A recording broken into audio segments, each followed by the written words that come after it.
Welcome back. Now, one of the things you may have noticed is that the squeeze page we chose did not have a place for your customer to enter their name and email address.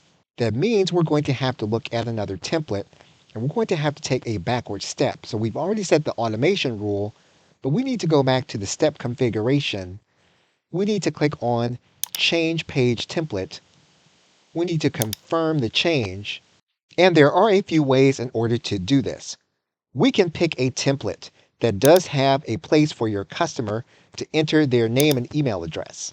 And we can customize that template. And so if we know that the customer is going to enter their email address into this form, we will then have that information. We can then click the submit button. We can customize the submit and then go to the next step with this button. And you'll see that here. In order to use the page that we selected, you notice here that we have the button and the action of that button. Instead of sending the individual to the next step, what we can do is we want to have a pop-up to happen. Systeme does give you control over that pop-up.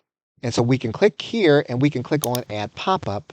And this is where the individual will actually get their name and email address that we will use in the automation. So we do need to make sure that at this step, we are collecting the name and email address. We can choose the way that we think the customer is more likely to take advantage of, but we do want that to happen before the customer moves on to the next step so that the automation will send them access to the course.